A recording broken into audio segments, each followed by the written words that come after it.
Yes. Is it Satan that sends this dark cloud every? No, it's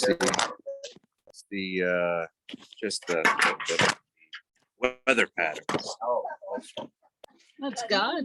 I think it's God. Hey, if those dark clouds have water in them, it's God. yeah. Right. No, it depends if you believe in the whole. I mean, I'm kind of actually after our angel study, I'm a little more inclined to think that there are some things moving behind the scene that we don't understand, and I'm okay with that. Well, today this is a part 2. I felt like I just turned on the water hose last week, and I said to Shannon when I got home, I said I haven't done that for a while. But the funny thing is because that's literally what the intergenerational stuff is for 5 years about what I taught in the national office. So it was always growing, developing, and there are times where I did it where it was a weekend. I did it with a Presbyterian in Glacier Presbyterian, Montana. And it was a whole weekend event. So I had 10 hours of teaching around it. I've also done it in 6 minutes for what's called a Pechakucha conversation. It's every you get 20 seconds a slide. It's a Japanese style presentation. Every presentation, I think it's like 6 minutes and 20 seconds or 7 minutes and 20. They're very short. And every 20 seconds, the slide switches automatically. And so you have to craft what you're saying after the slide. And so there's a lot there. I am happy to do a short overview, or if there are burning questions, I can fill in blanks, but this is really a conversational time just to kind of overview what I talked about last week. Was there was the generational piece that I sort of threw at you in a narrative format of how we have moved from the silent generation to our current generation, and seen some shifts and changes from a pastoral model to a programmatic model to maybe move, and we didn't really we'll pick up there a little bit today, the practices model. In other words, if this is a challenge that we see that has changed the way the church has moved, and we recognize that, how then do we address that? So that's one piece of that. We also talked about some theories of socialization, that we are primarily socialized in emotional communities or communities where we have emotional commitments. And those emotional commitments shape our cosmology and give us an anchored identity that allow us to understand and adjudicate other worldviews. And that's about who we are. And I made this the assertion that the millennial generation was the first generation to have a bricolage or patchwork identity where they're piecing that together. And because of that, have perpetually asked the question, who am I? And I'm sure many of you, since you're boomers, have probably, you were the first generation to sort of ask that, and not in a sort of formational way, but more in a psychological way, to say, what does it mean to be a person? Lots of books about personhood and identity and individualism came out in the last century. The last thing we talked about was that shift towards scripture and saying, how do we understand the flow of the Bible in relationship to this idea that we're called to be an intergenerational people? And my argument in that was Adam and Eve were given a certain mutuality and reciprocity and equity in that relationship. Not that they're the same, not equality, but some equity in that relationship, and that they reflected the divine relationship. But when that was broke through the fall of sin, then all of a sudden we were against one another. And then we get seeds of intergenerationality, or seeds of that type of relationship in Christ's teaching and action with the woman at the well, with children, with their understanding of community. Spirit comes, and then you see that expressed in the New Testament church. And so the argument is that we are called to recover what was lost in the fall. And if that is true, not isolating our children, but understanding that our children are formed best in communities that develop practices around certain rituals. So if that's the nutshell version. I don't know if that jogged your memory or tweaked questions, but I do, and I would almost rather let's just address one of those things that you might have been thinking, and I'm sure that the conversation will spill from there. Or I can. The only thought that I had is, we have so few children here in Lake City and in our church that, trying to think of what can you do to bring more families, younger people. I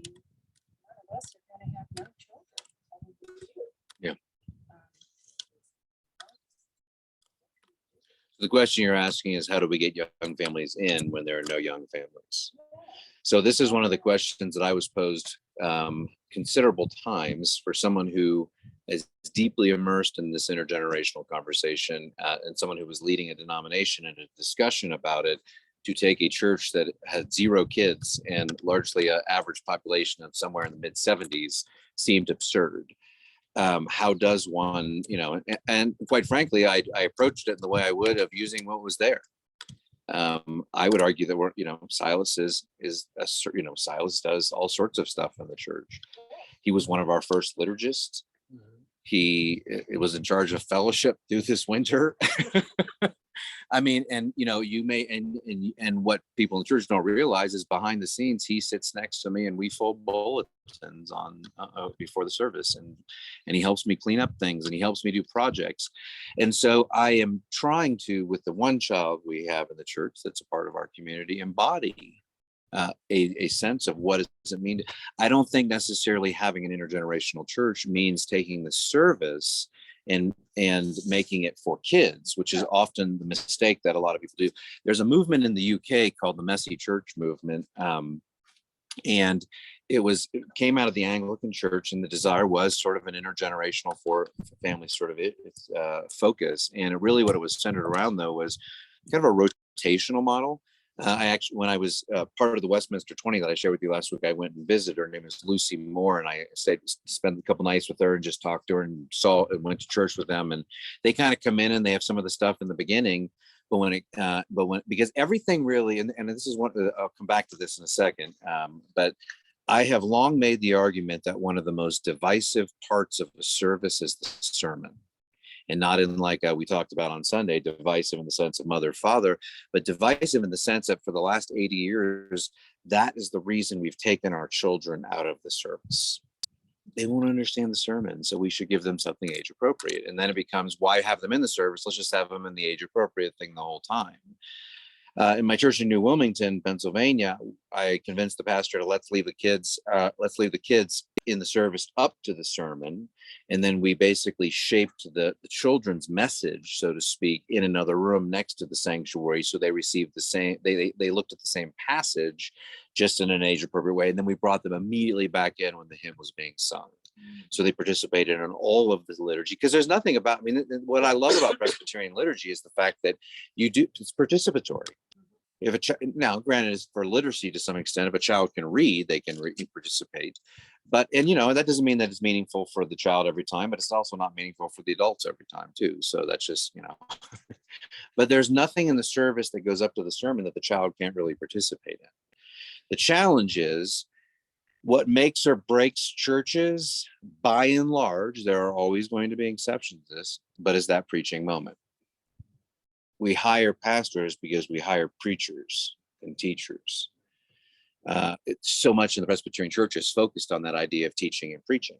When I had to go to before, when I was interviewed here, I had to send them all these links to videos or things so they could hear, that they listen and they discuss, and they're like, okay, well, we like you enough to listen to you. And then I had to fly out here, and we cheated a little bit because I pushed the envelope with the presbytery, because I hate neutral pulpits, because I think it's dumb in this day and age to have to do one, because you're watching someone on video. Those were created in days where we didn't have videos to send and all we had was audio. We wanted to see the person in a preaching moment. Well, we can do that now.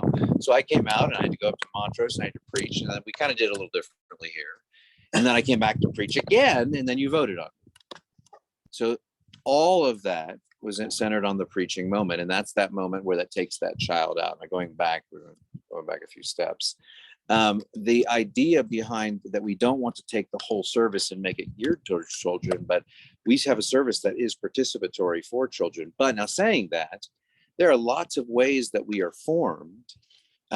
So hold on to that one second. I'll go back to England. I'm jumping around a little bit. Lucy Moore, basically what they did is, during that sermon section, they would say, it doesn't make a difference, children or adult, we're going to have 5 stations today. Over there, they're going to have a quiet study where someone can read a devotional about, or something that someone has written about that passage. Over here, we're going to have a Bible study where the person is just going to exposit the scripture in a way they would in normal sermons. So those who want a normal sermon can go over there. There's the coloring sheets that have, you know, some verses and things around that people could color, and they're going to still hear the stuff in the back, so that, you know, they each week they mix it up. Basically, for the teaching moment, they allow people to choose how they want to intersect with the word. It's still the proclamation of the word. And in fact, I would argue that really my, you know, as much as I think people have affirmed they enjoy my preaching, it's not the best way to communicate. Doesn't mean you're, you know, you may enjoy it and you may go home and you know, yeah, it's a pleasant sermon, and you know, there's pleasant again. This is my word for the day. But the truth is that if we really wanted to dig into something, a passage like last week's passage, this past Sunday, I threw a bomb at you, a grenade.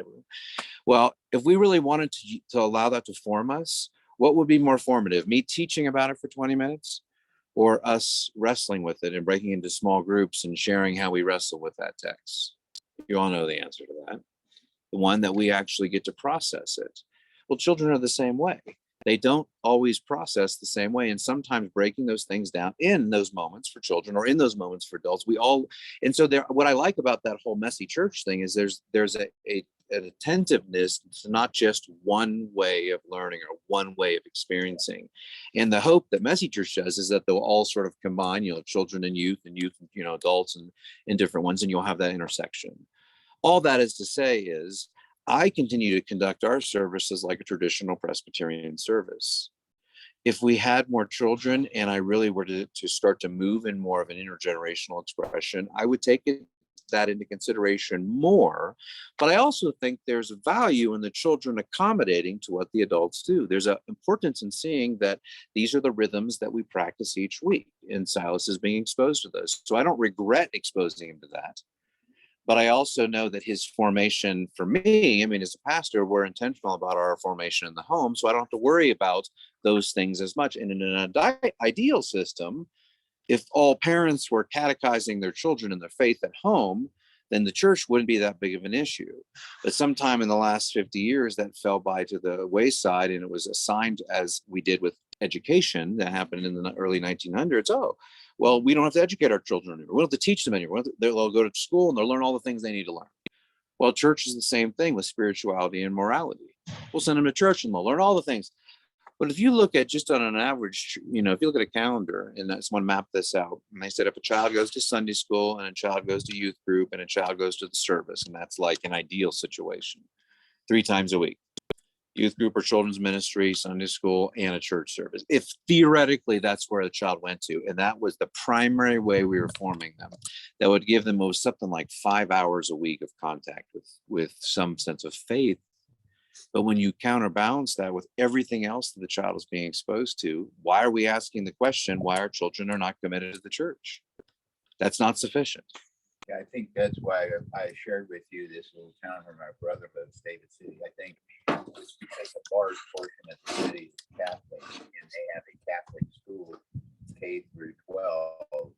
And so as they study history or English or literature or whatever, there's a spirituality that through everything they do there. So they're even, and I think that they demand the parents do more because there's not Sunday school and there's not Bible study for the kids. Absolutely. You know. Well, and for me, going to youth group as a kid, my mom was in the next building going to a church service. Right. And when I got kicked out of youth group for singing the wrong words to the hymns when I was a junior higher, I had to go sit with my mom in the adult service for 2 weeks. That's how come you're here. And that, you know, honestly, her name was Twyla. And it was the youth pastor's wife, and we were singing hymns, and I don't remember what words I was singing, but they booted me out. And I tried to have a revolt. I tried to get my friends to revolt with it, but they all wanted to go to youth group, so I sat with my mom for 2 weeks. Look where you are. And look where I am. No, but I think that is a challenge. So anyway, yeah, Jim. In my church back home, it's Catholic, and they just hired a new youth minister. And we had a big meeting, and everybody wanted a youth minister to do that. But it sounds like you're saying, unless the people, because I know what's going to happen, they're going to throw it all on the youth minister, and then nobody's going to get involved, and then they're going to wonder why the kids aren't coming back. Except for a select few. They'll grab a few cool kids, or maybe a few cool older adults. No, but that's that form of ministry. Honestly, that's what sort of my critique of Young Life would be. Young Life operates on the find the cool kids and the other kids will follow. Yeah. But then sometimes it becomes too much of a Christian cool kids club, and it's damaging because then kids don't feel like they belong because you're still dealing with the social dynamics. And that's not in every Young Life. But there's a lot of Young Lives that don't do that, and they function really well. But that model is exactly what is the epidemic in our culture today, is that they say, oh, we care so much about finding a youth director. And then they put that person in place. They give them a small budget. They pay them a pittance for doing it. They give them some, like, again, dirty sofas in a basement. And they say, run the youth group. And as long as everyone's kind of happy, no one really cares. And that's a little glib, but at the same time, there's truth to that. But then the same thing is true. And this is not a critique of Logan, the intern up in at the Baptist church. I think it's great to have interns in, but what's happened there is a prime example. We get an intern in and we give the youth ministry over to them because we don't want to deal with it. And I was one of those interns, or I was one of those youth ministers that happened to them. And the truth is that person in their 20s is probably not spiritually mature enough to really impart to that young person what it means to live a life of faith, that this isn't a temporary thing that you're experiencing. What I want is the folks with gray hair saying, you know what, kids, it's a long journey and it's a hard journey, but having a testimony of someone who has been through decades of faith challenges. And this is the other part of it, is we also need to have some truth in our young youth and young adult ministries, is saying, hey, it's not easy. I think for too long, we've tried to portray the Christian life as being this rosy colored life. And then when the young people find that it's not in their 20s, they're like, well, that wasn't true. And so there's a wrestling there. So, having multiple ages involved, someone said that early on when I started teaching this stuff, they said, you're anti-youth ministry. And I was like, a little bit I was. I think I was dealing with my own guilt around the things that I had done and the way I had failed in youth ministry. And, you come out of those things. But I think in the end, good youth ministry can be intergenerational. And what that means is that you have multiple generations participating in a gathering that is designed for youth, but doesn't mean that those adults or those children or that communal environment can't foster formation for everyone. When I was in New Wilmington, that was probably it was about 3 years. I was in my biggest experimental time. I took a college ministry group. We were New Wilmington was the setting for Westminster College, one of our Presbyterian colleges. And we had the kids come back in the fall, and for however long they could remember, they had a college Bible study, and the kids from the college would come over and there would be a leader there. Dave Hunter, he was a retired ordained minister. And when the year we tried this intergenerational stuff, I opened up all of our, so it was a year before I did one giant intergeneration. I took 8 different Bible studies and collapsed, or Sunday schools, and collapsed them into one Sunday school. So we had a giant 92 person Bible study with people between the ages of 3 and 83. It was fantastic, that aside. But the year before that, we had a modular thing. I was always experimenting, having adults join the college Bible study. Well, the leader of that did not want it to happen. Like, the adults will come in and they'll dominate the conversation because they're more comfortable talking. The kids won't want to come. And I said, Dave, just give it a chance. We're just experimenting. We're trying something. So we started this off, and they were reading something by C.S. Lewis together, and they would read it and then share and comment. The first few weeks, yes, it was happening. The adults were talking. I said, Dave, just give it some time and, try to tell him to talk to him after and tell him to give some space for the young people. He did. And what I noticed was a bleeding of the young people, but actually an increase of the young people, both in Sunday school and in church. And I don't accredit that to better discussion between intergenerational bodies there. I credit to the fact that they had an opportunity to meet other people in the church, because what I witnessed from sitting in the chancel in front of me was the young people would sit in these first two pews and on the right hand side, those adults who went to the Sunday school, I don't mean a man's spread here. Those adults who went to that Sunday school class every week would go up to those young people and walk through them. Hey, how you doing? What's going on? What's going on? And what we did was create an opportunity for college students to connect with other people in the church, which made them feel like they belonged more, rather than just coming in and seeking out their own collegiate buddies who they might see. And the adults went to them. And then the sort of the height of that was those people stopped just going up to them and saying good morning, but they started sitting with them. And so you have this mixed Sunday school class go up to the sanctuary and sit together. Now, I don't know if that still continues. They probably, when I left, they probably went back to just, but I think that sort of thing is needed, that we begin. And, honestly, I love that Silas intersects with you. I mean, Silas is kind of an old soul. But in the sense of we need, I don't know how many times you've been, and it happens here, it happens other places. You say hello to a child and they're like, if they say hi at all. Yeah. That is a breakdown in generational communication. I think the kids want to have relationships with people. I had never really been around kids before, other than, my daughter's friends. But then when I started at the school here, these kids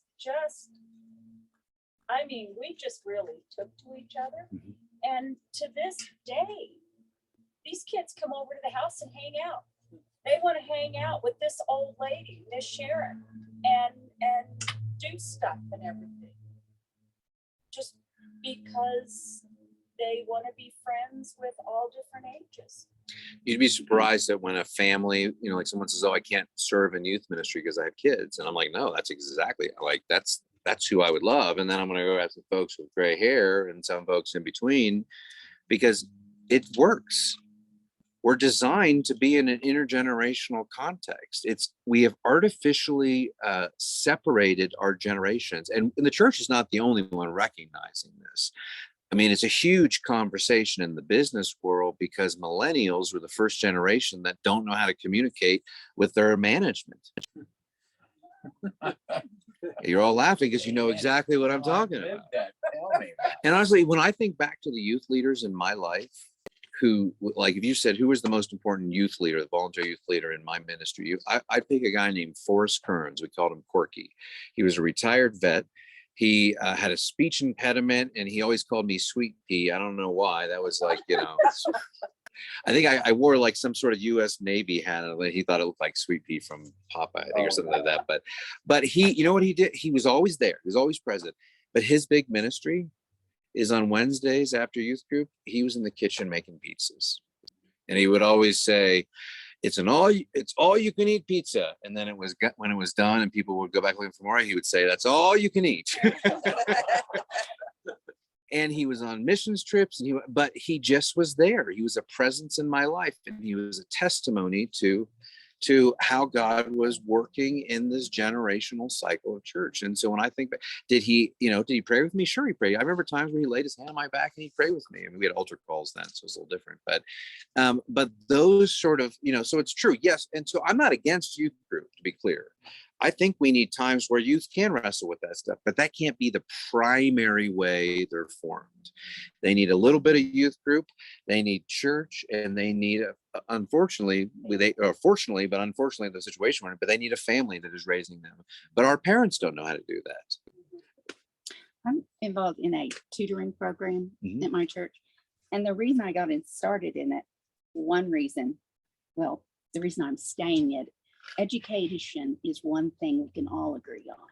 I think not what we educate, but education is generally a great thing. Learning to read. Yeah, I don't think anyone's like education's really bad. Right. So I went, okay, I found something good to do. And the relationships there with the tutoring, oh my gosh, it is my little girl lost her dog. I mean, I'm calling her mom, I'm calling her. And that goes on with each person. It's just very, very personal. And, it helps having a wonderful leader Yeah. but all of us sitting around waiting for our little tutors to come to us as they're being taught the word of God. And I'm just saying Yeah. it works for me and Yes. what I'm doing in my life. So Well, and I have a friend in Portland, or because he's in Vancouver, Washington, right north of Portland, who has been praised around the country, and Yale has brought him in for stuff, and Princeton's brought him in for stuff because he's doing he's basically innovating ministry, but he started a mowing business, like a limited life or LLC sort of thing, where he actually started a business, for-profit business with youth, and it's called Motown Youth Ministry. And so kids come in and they earn money. He said, what? Because and they take business folks from their church and they pair this mentorship with them. So basically, to be a part of this employment program and to earn money, and they're earning good money, is that there's a rate and they meet regularly. And so he's created the structure where what you're talking about, apprenticeship and mentorship, is happening on a one-on-one basis. But he's also meeting the needs that kids have, which was he found. He's like, kids aren't coming to youth group because they're working. Well, what if I turned youth ministry into work? Not that he doesn't still have a youth ministry like that, traditional youth ministry, but that's a part of an aspect of his youth ministry, and it's blowing people's minds away because they've never thought of taking vocation, because then he's mentoring them vocationally, he's mentoring them spiritually, he's giving them money in their pocket, which many in that, and if you've never been to Vancouver, Washington, they call it Vantucky. I don't know why, but it's kind of but living in Kentucky, I think that's kind of a slam, but whatever. But all that's to say is that he's re-innovating what it means. But that mentor type relationship is critical for young people. So, I've been sitting here thinking, what do we do with the church that has so few youth in a town that has so few youth? Is there any way to do cross-denominational kinds of things to facilitate what we're really trying to do here? Is the differences in the religion, or maybe the paradigms, you might say, in the religions, or maybe just prejudices in religions that would prevent that? We did have for 25 years fellowship. It's called student ministries, but all the kids, no matter what denomination, but even non-denomination, not going to church, they all came because we were good babysitters after school. Yeah. And that ran for many years Until they started offering sports, it was 10 years ago. Yeah. after school sports, And and then that the made it kids went to difficult. basketball, that sort of thing, and they stopped coming to the after school. It was called Yeah. Epic, right? Was that an No, Epic? that was the older kids that went to basketball. We I had see. the younger kids that didn't, for a long time, they didn't go to basketball. Well, So isn't we that still have one them. of the problems with the kids today? I mean, their parents want to give them so much experience out there that they don't have time for it. Right. Well, and that's one of Religious. that's one of my critiques in general. Like, parents will be like, "I'm punishing my kid. He's not going to youth group," and I'm like, "Why would you do that? Yeah. Like, why would you do?" They're like, "Oh, well, there's so much emphasis put on for excelling in sports or excelling in music, and how many of those kids become professional athletes or professional musicians?" Yeah. But they will always have But they some have that connection to dream. spiritual life. They So- promise that because scholarships, you get full ride. Join this volleyball club, you'll get a full ride scholarship. But to answer, and you both have, I was going to come back to this earlier, but I'm glad you brought that up, Matt, because there is a tendency, and this is not just here, it was in my interview process, it is still here, and it is probably in the vast majority of mainline churches and many others across the country. And that is, how do we get kids into the church? Mhm. And I just think that is the wrong question. The question is, how do we be the church? And what I mean by that is, sometimes we get stuck on the idea of what we want the church to be, or the era of the 90s where we had full, rooms filled with kids and children, and it felt so great to have this powerhouse of this church finally have a place in society. We're making a difference. if we could just get the kids back in. Well, what we were doing to get the kids in did not last. So that's the first thing we have to realize, is because when we start to curtail what we do to attract children or youth or their families in, then we are succumbing to what the current trend of what attracts people into organizations is in an ever-changing environment. 10 years from now, that may not be what. So unless we're committing to constantly reinventing the wheel, then we're stuck in this. And two, I would say the mindset that the church is full with multiple ages is a great instinct, but sometimes it becomes more about how we feel about the institution we belong to, as opposed, and we want to feel like we're part of something that's live and vibrant and healthy. And we recognize that in churches where there is just, it's that octarian sort of age bracket that we're missing. No institution that just has a few generations is going to survive. And we are facing that. In the next 10 years, we're going to see more and more churches close. In the next 10 years, I just read an article today. We were talking about burnout this morning. I don't feel burnt out, just to be clear. But who knows? But here's the thing: is the burnout? What's going on in our culture right now is huge. I mean, the amount of young ministers who are bailing, amount of older ministers are sticking around because it milks their pension. But younger generation, after COVID. I mean, we were lucky. I was lucky as a pastor that we didn't really have to deal with those issues. It was a pretty calm environment. We didn't have a lot of other pastors dealing with, do you go back? Do you stay? Do you wear masks? Do you not wear a mask? Do you, how technical are you and how accomplished are you in your video? Racial tensions, political tensions. And in the Presbyterian Church, we have a wide range of people from conservative to liberal. And adjudicating between those two views is horrendous. Right. And it's not just in the church, it's No. in business. You've got the great resignation and you've got the soft, what are they calling it now? Quiet quitting. Soft quitting. Quiet quitting. Quiet quitting, yeah. I mean, so there's a lot of people that are saying to heck with what is the norm.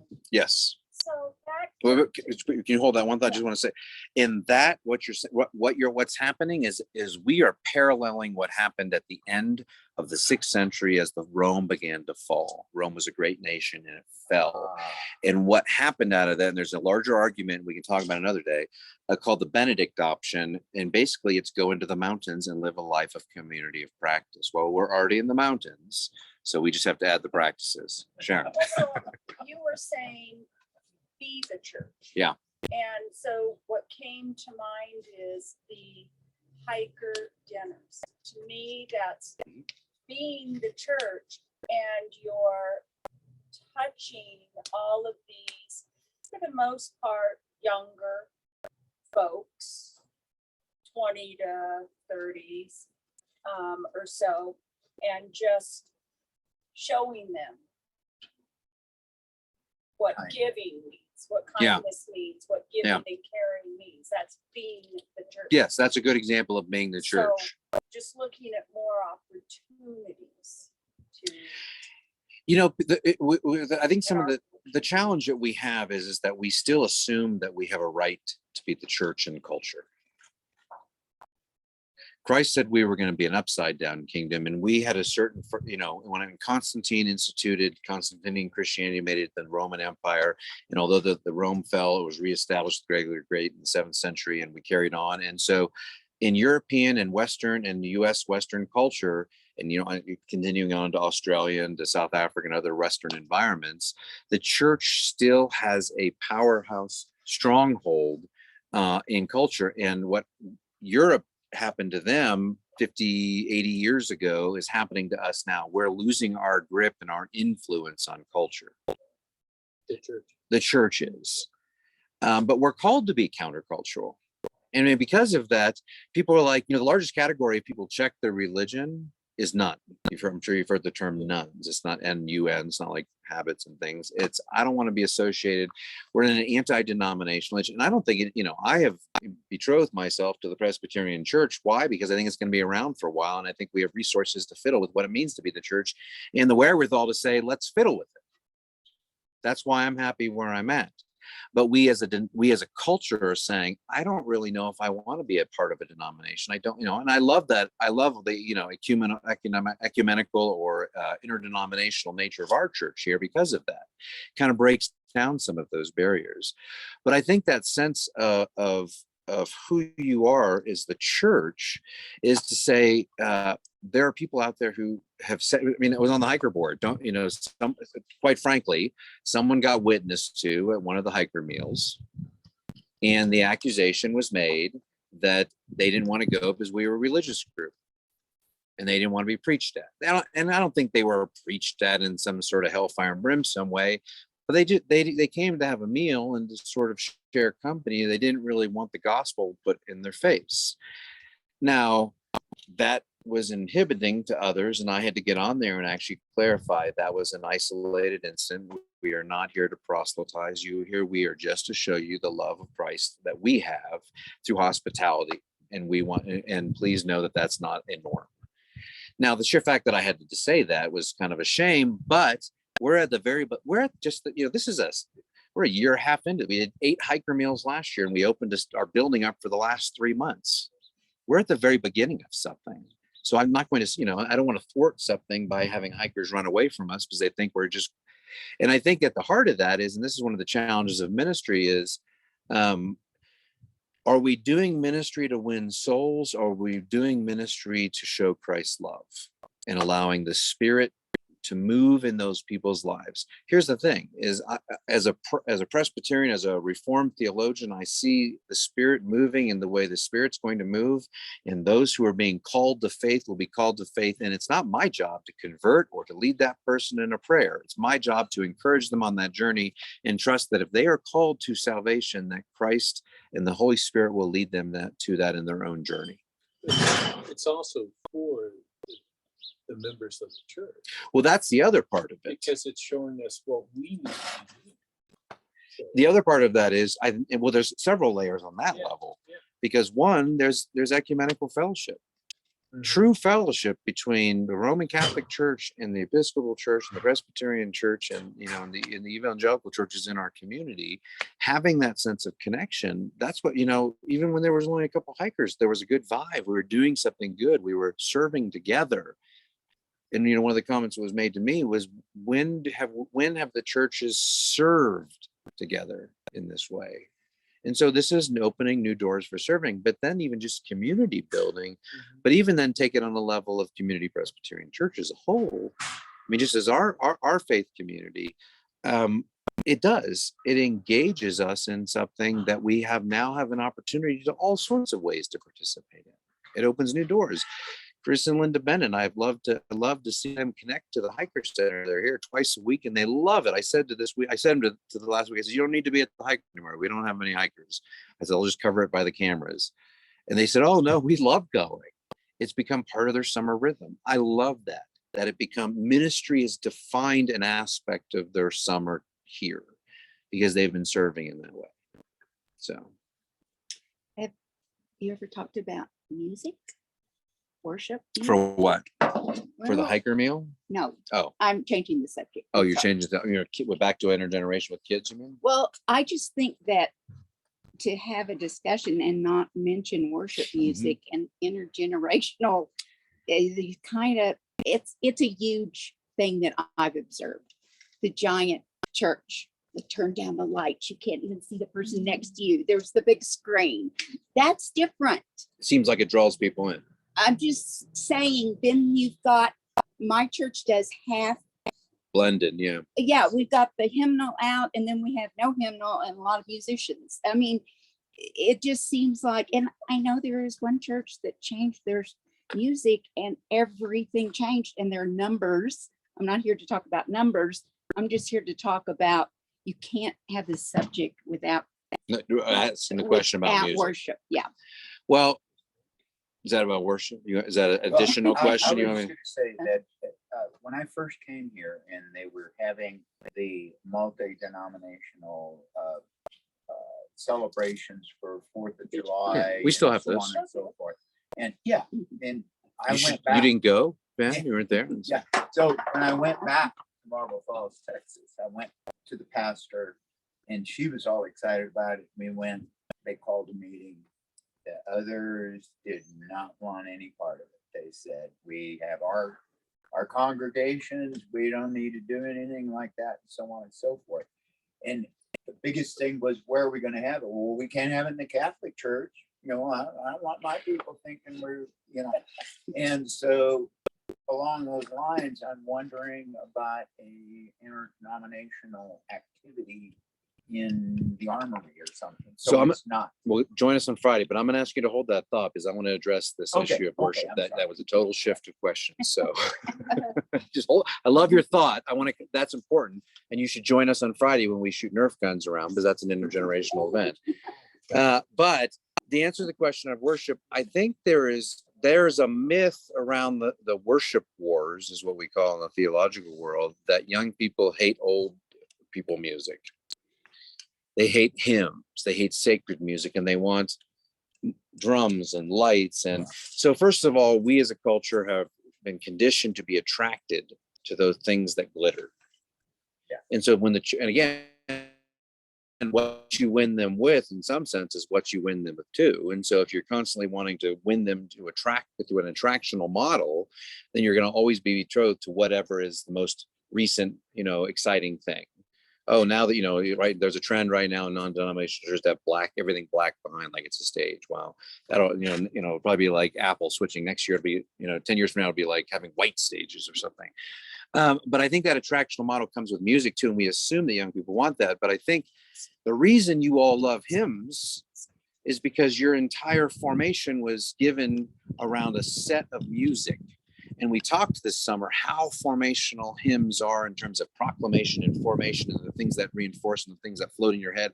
I still am thinking all week I've had have thine own way, Lord, in my head, almost to the point that I'm kind of sick of it. Like, God, stop having this run through my head. I just keeps going and going. It was devotional for 2 days, but we assume that young people don't like that music. But you know what? If you stand, I don't know how many of you were at the hymn sing. Anyone at the hymn sing that we had, or the choir, not the hymn sing, the choir concert. The singing, it wasn't even a full pew. The pews weren't even totally full. The singing in that room that we sang together was glorious. Mm-hmm. And Silas was belting it out too, because why? Because you can't help but be embraced when people bring their emotions and their intentionality and the profession, when they start viewing hymns as profession of faith, and you have that energy, that emotional energy in that, children feel that. The reason maybe they like the contemporary worship is that in the traditions that sing that, there tends to be more emotion in their services as a whole. So there's an emotional energy there that excites them. Now, saying that, there's something that is at loss because emotions are ephemeral or temporal. They're not always there. They up and down. The hymns that we sing, as we looked at over the last 12 weeks, spans 1,000 years, but in particular over the last 5 years, they are the history of the church, and they have sustained us for centuries. And what I want my son to have is a knowledge of those hymns and their music and their words, at least in their first verses, if nothing else, so that whenever he goes for the rest of his life, he's connected to the history of the church, not the there and now. And my critique of modern day worship or of contemporary worship is they've ceased to be. Hillsong was the last time I could say in that era where they were producing contemporary worship songs that had verses and refrains or choruses that were meant to really bring you into a story or a narrative or a message. Nowadays, you try to learn a new contemporary worship song, and it's like singing a rock song where all of the things are different, and they're going back to little refrains in between of worship of music. But it by the time I learned to sing that, a new contemporary worship song is out, and they're switching it. And the difference between the repertoire of a contemporary worship band and an organist is the organist is drawing on those things that stood the test of time through the last 1,500 years versus the hottest thing off of the most recent band singing their praises. And that's not to say that some of those things will last, But again, that dips into the attractional model of what is the most current thing and trend in worship that we can draw people in versus the things that have sustained faith for centuries. And maybe we are coming to a break in a tide where that's just not going to be the case. And we're going to sort of have to reinvent what culture is in the same way they did in the 7th century with Gregory the Great. And time will tell, but it'll be far beyond our time here. They did an article in Glenda's church. It's called The Banner, on that very same topic, and very what you said is that the kids aren't really looking for that music. They like the old music. They do. They were. And I think they would if people were what I think we're probably going to go inside this week. I think we're probably going to squeeze in. And my hope and my encouragement will be that we sing. We need to sing. Come off this, but because there's power in that. There's power in that. And not to, if we have a whole sanctuary singing within like that, these things matter to us, and we're going to sing them with intentionality and with conviction and with our heart.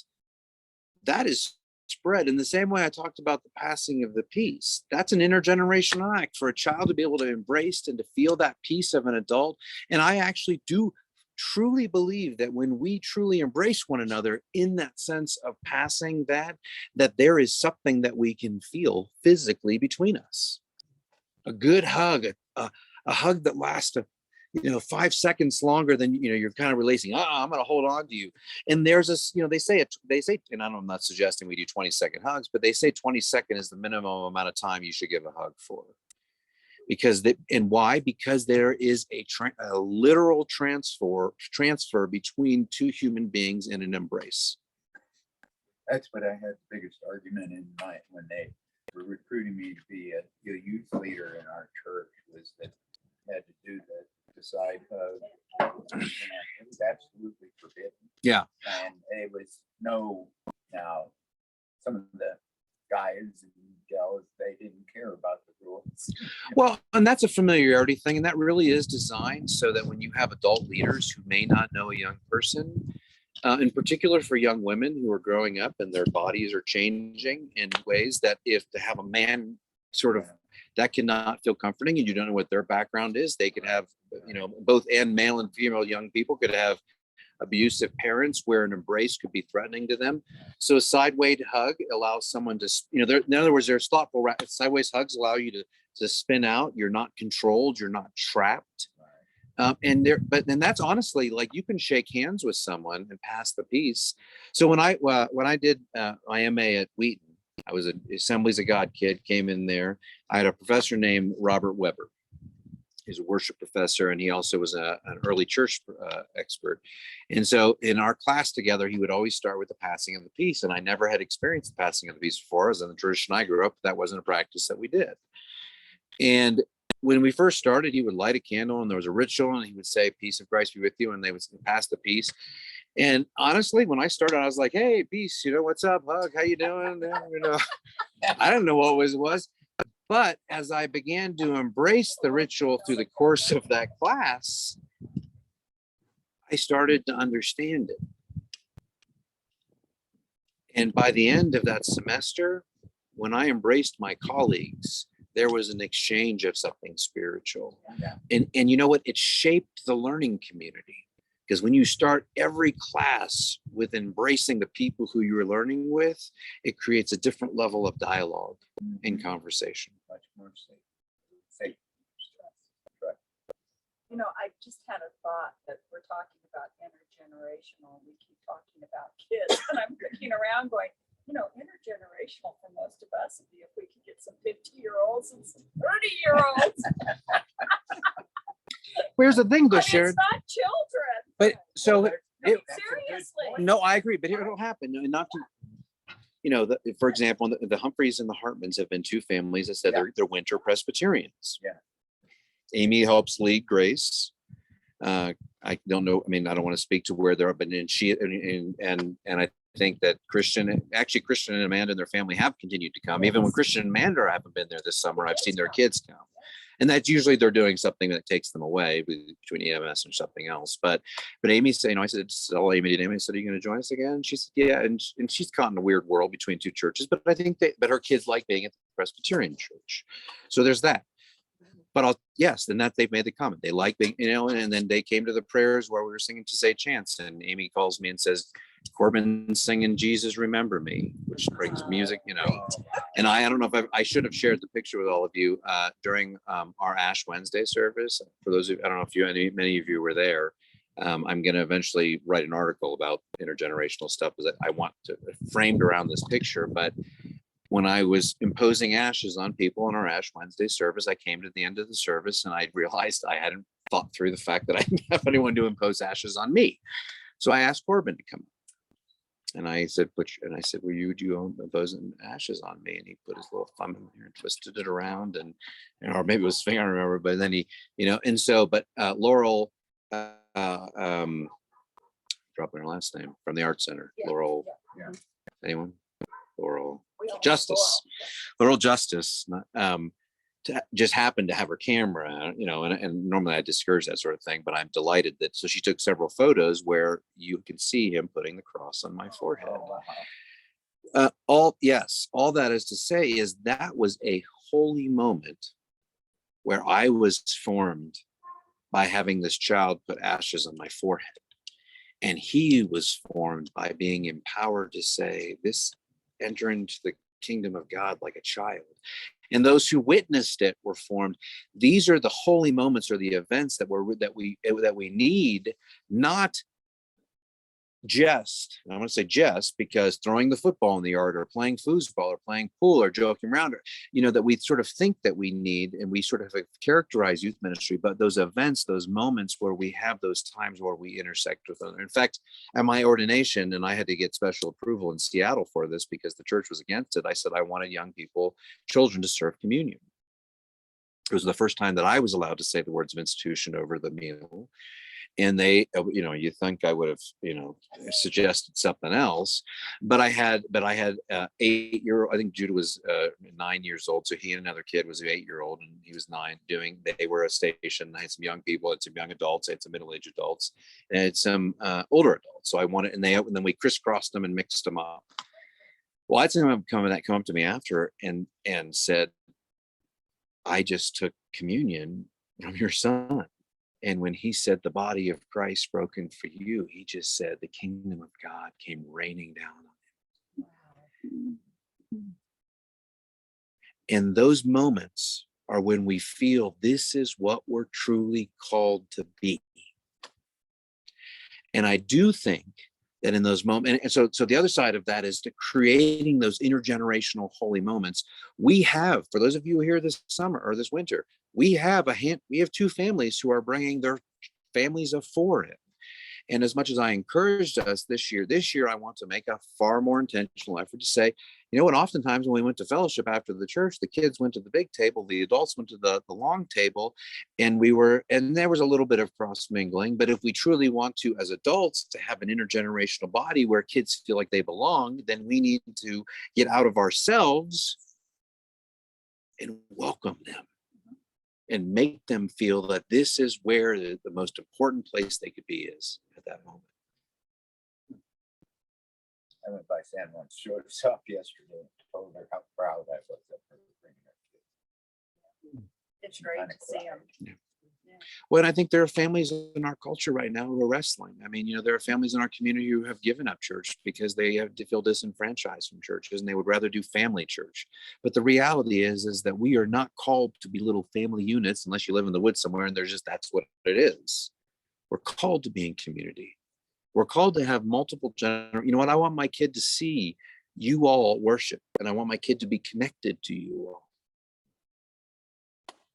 When my parents died and people came to the house to visit all of their friends, I was able to tell some of them how much they meant to me in the church, because that's how I knew them when I was little. And then this big gap and my parents died, and you were Mr. Brownell, and I just remember you, and I knew that you loved me, and I just want you to know it made a difference that I grew up and you don't ever get that back. If I hadn't been a child, you can't recreate that at 30. I'm Yeah. just, No. it was huge to me to realize that was intergenerational Yeah.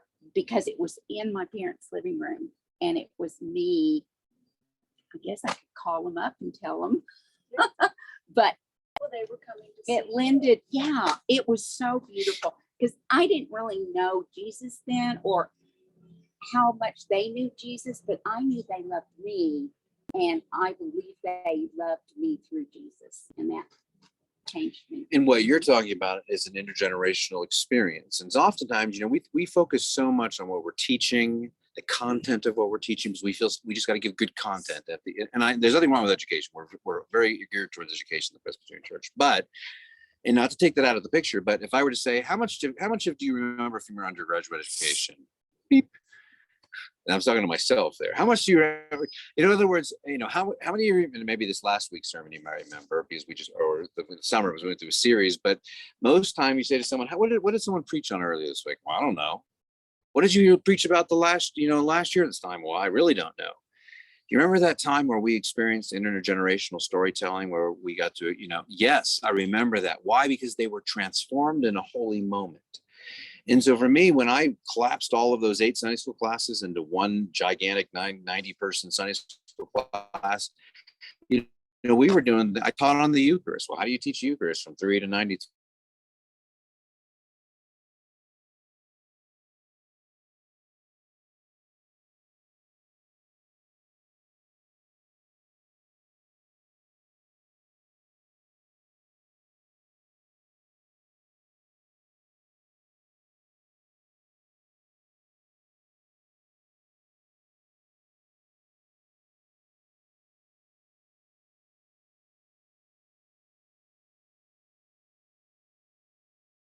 And in fact, I don't know if you remember, you might remember, I have a painting of a goblet that sometimes I put on things that was hanging up in here. If you remember, if I showed you, you probably remember it's up in the game room right now. But that was one of those that they painted. And I still, when I meet with those, they still remember that exercise. Why? Because they experienced formation. So, one of the things that you all don't know about me, or maybe you're sort of getting a glimpse of, is, I'm not really a preacher. I'm not, I'm trained to be a pastor, but I've never really seen myself as overly pastoral. I'm a teacher. I'm a Christian educator. I'm a person who deals in formation. But we haven't even cracked that egg yet. And we're just now starting to say, what does it look like to be a community of faith that intentionally engages in Christian formation in a way that shapes us as individuals and as a collective unit? We're just scratching that. So the way I preach, the way I address, the way we engage in our services right now may not be the way we always do it. As we grow as a community of faith, I think we should have more formation. I wish church was not an hour and 15 minutes with 15 minutes of fellowship. I wish church was 3 hours, not because I'm preaching longer, but because we're taking time to be together to say, this is our time during the week that we are going to be formed together, and we're going to redefine the way we live together. Why? Because when we start doing that, and we start doing things like the Hiker Center and more, and when we start doing that as a community, people say, that's not how I understand church. But what they're doing is making a difference. It's creating community. We're seeing them show love in the community. We're feeling that energy that comes from that community. And that's what makes people want to be a part of something. Not a flashy VBS, not a big youth group ministry sort of thing, and not a fancy preacher. Not that I consider I don't. I'm more of a teacher than a preacher. Yeah. One of the memorable events in my church back home for me, where that intergenerational really felt, several years ago now, we went through a study as a church about letting children participate in the community. And traditionally children weren't allowed to take it until a confirmation, whatever. There was some rite of passage they had to achieve before they were allowed to take it. And I remember little kids crying when it would pass them by. Yeah. Oh my God, you can't have it. Little kids are not allowed Yeah. to have it. we did a study, kind of on the history of why it became adult only, when that happened, which wasn't even in the beginning of the church. I think it was 11th century when it was restricted to adults only. But then we were given stuff to read, and then there was finally a congregational meeting to discuss the issue. And there were some really strong old diehard people who said, children aren't ready to do this. They don't understand it. And they were really speaking against allowing children to do it. And my 8-year-old granddaughter finally said, may I say something? And she went up to the front of the church to the microphone. And she's kind of self-confident young girl anyway. And she said, children just want to be a part of what's going on. We don't want to be kept from doing this. We understand what it means and we want to be part. And the discussion ended at that point. Yeah. All those old diehard people shut their mouths and they brought it to a vote and it was passed by a large majority. And then the next Sunday that we had communion, to watch these children taking it made communion so much more meaningful. And to echo that, you know, to be excluded as something passes by is not ever great. Okay. At least you have to go forward for that. No, but to have that sense, because what is this? What is the message that we send to our? We say this is such an important thing that we have all of the rituals around it, but you can't have it because you don't understand. So I've been arguing this for years, and one of the things I like to say, and trust me, that question, what about how can you give our kids? They need to understand. And I always like to just throw it back at them. I think I've said this to you before. Well, what does it mean? Tell me what it means. And they're like, well, if knowledge of what's happening in the Eucharist is a precondition to taking the Eucharist, then you explain to me what's happening in that. And then they get flustered, and then the conversation is usually over at that point. But they understand that at that point, they really don't understand. None of us understand what is happening in that moment as we took that bread and that juice. And that's why my emphasis, the part that I do understand, is that third phrase, when we partake of this bread and drink of this cup, we make a proclamation to the world. In other words, we're doing this crazy little ritual that has gross overtones over it. We're doing this because it claims us as Christ's. And I want my child claimed as Christ his entire life. And that whole notion of let's wait till the child has some awareness of what they understand about faith. And usually they say it's around 13. And there are reasons for that. In the last century, we looked at the cognitive development. Erickson lended a lot to this. And there's a certain phase in that junior high range where their brains start to mature to the point where they can grasp an abstract concept. It's when they move from a literal that God is a white dude with a beard sitting in the clouds to a more amorphous God of the divine being spirit. And we sort of catch them in that phase. But quite frankly, there was a stat going on for a while that if you haven't accepted Christ by the age of 18, you probably won't. Well, that's first of all completely erroneous too. The idea that a child is being raised in a community where the only thing he knows anything about himself is that he is a Christian is the number one defining aspect, will serve him long into the future, far beyond giving that child a choice.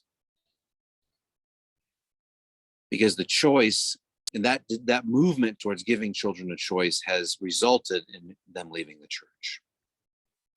Like I said, the largest, most baffling exodus that we have ever seen in organized religion in the history of civilization has happened right in our lifetime. Now, Ben, going back, I want to tack back to you, Don. You ended on the importance of intergeneration or seeking intergenerational activities. When I teach about this stuff, I usually say, these people say, how do we enact change? I led a cohort of about a dozen different churches in the Seattle, Portland area that were trying to enact changes intentionally. We gathered together and they had cohorts and things like that. And one of the things that we found was that when you begin with conversations, people say this stuff makes sense. They understand why there's a problem. They understand what perhaps we need to do to experiment with it. And one of the first things I say to that, and beyond, you cultivate the conversation, gets people thinking about it, get people reading about it. And this is kind of what we're doing here. The second stage of that is to actually engage in some experimental interactions. So hence why I'm starting people. I'm not like a big war person. I don't own a, I do own a 22 pistol for target shooting, but I'm not like a big gun person. I'm not a big paintball person, but I'm trying to find an activity that might appeal to the young people and some of the adults. And I got to tell you, there's nothing more satisfying than shooting, this 14-year-old Macy Lower in the face, in her face mask with this little blue foam ball. I delighted in it more than I should have, but and vice versa. When she shot me, it was just as thrilling because we have a relationship before that, and she, in other words, these create relationships which then translate into other environments. So is it going to be all right for me to come in my special ops skeleton? They body would armor love, and then my bayonet taped up as to the long front as of my you, skull mask, my skull you mask, bring your, and the helmet. kids would love your skull mask. They would love your skull mask, Don't but say anything, Your Honor. I'm trying to get out. So it's on Friday I'm going to put it on Facebook. We'll meet at about 8:39. That late? You have to do it after the bouncy castle event. Oh. Right now I'm in. Have them leave the bouncy No, castles. No, they do. We do. Oh, No. okay. The bouncy castles sit in the middle of the floor. We put up the mats back and forth, and so get there early though. We have 11 guns that we can loan to people, and they'll go fast, but we'll rotate things. But honestly, we play for an hour, and I've heard by so many adults and children, what if, I was actually, Cindy may actually join us on Friday. I said something about Skipper joining us, and she's like, how do you know I don't want to show up?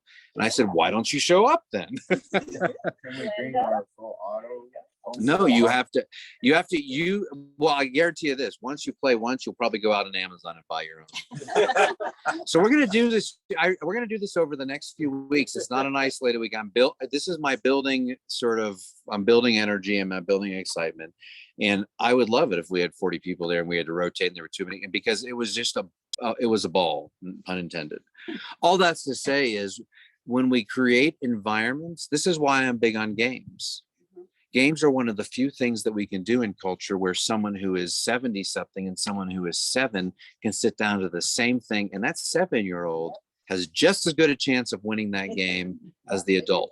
Where else in culture do we have that sense of mutuality? We're experiencing the same thing, and reciprocity. We're both giving and taking in equal and equitable ways. And it was Dinosaur Tea Party. It's kind of like a glorified Guess Who game. I'm sure you play Guess Who with your grandchildren, but it's dinosaurs having tea, and you have to ask questions about the other person's secret dinosaur with their teacup. Do they have claws? Are they striped? Are they eating a piece of cake? Whatever it is. But it was with my mom, who was in her 70s. It was with me, who I was in my 40s. It was my son, who was, I think, just 19, and I think Silas was like 8. And I thought, we're all here, and we all have a good chance of winning this. What a crazy opportunity that we have to. So that's why I play games, and I teach on the intergenerationality of games, because it provides a third thing that adults and children can intersect. And every week as we play games here, like it was like Lynn, me, Silas, and, we're all different ages, but we're playing together, and Silas builds those relationships. So, yeah. So you made a statement about it's baffling the Exodus. I would ask and pose the question, why is it baffling at all? Because when you look at the incredible dynamic failure of organized religion, and I'm talking, I started out at the Church of Christ, so I was mid-20s, totally disillusioned from it. My spring breaks while I was in college, I spent walking the beaches of Daytona, Pensacola with the Bible, talking to all these other young people about Christ. Most of the time they didn't really well. They were with their beer or, bikini clad date. They didn't want anything to do with that. But what I've seen, and I've tried Methodist, Baptist, Catholic, Episcopal, Presbyterian, Assembly of God. I've Yeah. looked at a lot of them, and been on a journey for a long time. Journey was solidified by going to Albuquerque and participating in Richard Rohr's Conspire series. Richard Rohr's a Franciscan priest who has the Center for Action and Contemplation in Albuquerque. Phenomenal gentleman, some great reads with his books. But when you look at the overall picture of what religion has done, one of the jokes about the Church of Christ was that, you know, St. Peter's showing a new group through pearly gates, and he said, well, these are the Baptists, these are the Methodists, and they go through all the religious groups, but somebody said, well, St. Peter, what's that group way over there? He goes, oh, well, they're the Church of Christ. They're way over there because they think they're the only ones going to heaven. I think, it's not baffling to me, because what I've seen in my journey of 71 years is hatred, non-inclusive. This religious group is right. This religious group is wrong. We can't go to the Catholic. They've got a bigger gym, but we can't go over there. There's been, and it comes back to what you said. And Richard Rohr, his book, Universal Christ, really brings a lot of that together. Yeah. The simplicity of Christianity and living the life of love, grace, inclusiveness, forgiveness. And where anger and hatred, and here all these young people. I mean, you're talking. I'm an example. I'm 71, and it's kind of like, I don't like organized religion. Yeah. I am not part of it. It's I struggle with it.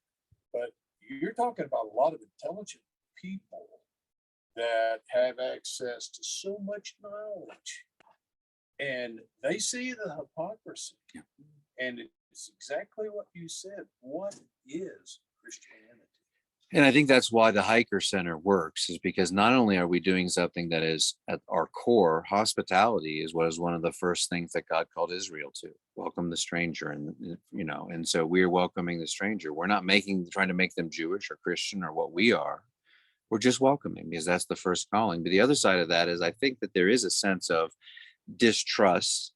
That distrust is in part because I think it's sort of the end of the Christendom project, and it started with your generation. You all started the sense of not fully trusting the institutional church, and it's just getting worse and worse and worse. So that is why I think that we, just to wrap this up, I know we're kind of running out of time. That's why I think we are in a very unique place where something really, quite frankly, incredible could happen. Where we are at in Lake City. And I'm not talking about what can we do to draw people in. I'm talking about how anywhere the church really is the Spirit drawing people to it. I am not interested in drawing people to the church just to fill the pews. I told that to in the hiring committee. I said, you know what? Don't expect a bunch of young families to join just because I'm there, because that's not my MO. I'm interested in what it means for us to wrestle with what it is to be the church in this era, in this setting. And we are removed from culture. Now, the question that we already have that part covered is, what are those Christian practices that we embrace as a community that define us and shape us and form us? Discipleship is not a Sunday from 10 o'clock to 11:15 hour. Discipleship is a life together. And I realized on Sunday, I was talking about the cost of discipleship, and I was holding up Bonhoeffer's Life Together book. I grabbed it quickly but one of the books I would like to go through the cost of discipleship this winter, to say, what does it mean for us to follow Christ as a community of faith? And it'll be a short study. It won't be a long one. We'll do it at some point. And I'll let you know. You don't worry about buying it. We'll get there. But what does it mean? For those of us who live here, that means that we become a community that journeys together throughout the year. And part of our ministry becomes hospitality. Because we not only welcome the hikers, we not only welcome the tourist visitors, but we in some sense welcome those other people who are a part of our faith community every summer.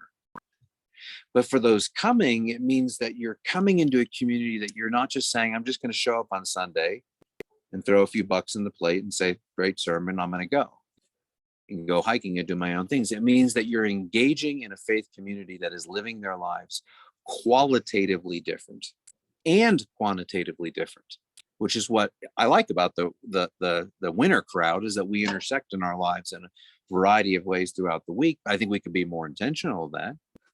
And I'm speaking to the choir because you're all here, but quite frankly, like I've said this before, is we are not going to change as a community of faith by me preaching a Sunday morning sermon and us going through a service. When we gather together throughout the week, when we eat meals together, when we serve together, these are aspects of what it's called to be a disciple of Christ. And when we regularly do them together, we form ourselves into who we are called to be, which is the church, Christ's bride. One of the things I've been thinking we should do, because there are people that are here that are a little older. There are some people Who you point to? maybe are widows or whatever, but they may have need takes a step or something. In the men's Bible Absolutely. study, we used to do that about 7 years ago when Chris was here. But that was something I thought there are guys that have building skills, carpenter skills, fixing skills, that we could. Why just not just guys, some ladies too? Well, and kids. And you know what? And I love that. That's right, because you know what? I don't have those skills. You want to know when I have to fix something? You know what I go to? The phone book. YouTube. Oh, yes. Oh, yeah. Oh, I do too. But that I know, but that's what I'm saying is that at one time generational stuff was passed down. My generation goes to YouTube and we watch, and I've heard someone say, don't watch more than 3 videos because then you're going to start to get conflict. Watch 3 videos and then do the job. But you know what YouTube videos lack is the knowledge of something done right. Yeah. In other words, expertise. Saying when Judah was thinking about doing barber school, one of the things, and they wanted to do it online, I said, absolutely not. That is a trade, that is an apprenticeship skill, because you can cut someone's hair and you can look at it and we're like, well, it looks kind of okay. But if you don't have the eyes of an expert on that to say, well, that's 80% there, but what you need to do is a little bit more on this side. Now it looks like it should. Or when you're laying tile, oh, this is okay. Is this okay? Do I have it right? Am I doing it right? No, someone who's done that has a knowledge and an expertise. This is how you do it. That's the way faith is. Mm-hmm. It's not taught in a book. It's experienced with one another. And the validation is that you see the way people are worshiping and you're worshiping alongside them. And you know by the spirit of truth that is there that your inner spirit, the Holy Spirit, would validate you with that sense of formation. All right. Good stuff. I hope we didn't even get too far into intergenerationals. But I hope that I have piqued your interest. It's an important, and this is what and the reality is I'd love for you all to wrestle with, what does it mean to be the church in Lake City? And yes, we're ending a season and you're going to go back to your homes, and some of us are going to stay here. Some of us are going to be in and out, but we're sort of shifting. But that means that as we approach May, June next year, when we return, the question is how do we want to return as a community, and what practices, like the hiker meals, that's a practice, a common meal that we're choosing to share together. It's a practice, and we're seeing the benefits of a practice that we're doing intentionally. What does it mean if we started passing the peace every single week with that sense of intentionality? I bet over time, if you said, I'm passing the peace, I'm going to do this meaningfully, that it would form you and the other. And as we bring intentionalities to these Christian practices that we're called to participate in, it begins to shape and form us and bolsters that more. And all of a sudden, it's like this becomes your spiritual home. Why? Because this is where you are formed. Last comment. One last comment. I'm sorry. No, it's good. We were doing this helping out thing in Marble Falls, and I would guess 80% of the time we were in some elderly person's home fixing something. Yeah. And she would say, "You're just a wonderful church. I wish I could join you, but I have no way to get there." Yeah. And we would say, "We got that." And guess what? That became its own ministry right there. 3 vans donating and people driving around collecting people that had no way to get to church. Yeah. So you just something like that. I don't know how many of you ever heard the story of know the author Anne Lamott. Mhm. If you're not familiar with her, one of my favorite authors, she does use the F word a lot in her writing. So if that offends you, just fair warning. But she's about as real or raw as you can get in terms of modern day sort of expression of Christianity. And she's a Presbyterian, goes to church in San Francisco. She's a liberal Presbyterian, but saying that she wrote this book about this experience, and I've often linked what I'm about to share to foot washing. We want to do foot washings. I think I don't really care for foot washings around Easter. I think that that's an appropriation of a biblical symbol in a misappropriated way. But that aside, she writes in her book about the story of right after she was a single parent, had this child, she was breastfeeding, she was exhausted, they had no family around, and the associate pastor of their church in San Francisco came and said to her door and said, "And what is something that I can do for you? I didn't want to just bring you a meal. I didn't want to, what is something that you just couldn't bear to, and she's a fairly open person, so she was willing to acquiesce, but she said, I haven't cleaned my bathroom in weeks." Mhm. And so what he did is went in there and cleaned her toilet and scrubbed her bathtub while she sat in the other room watching a soap opera or something, nursing her child.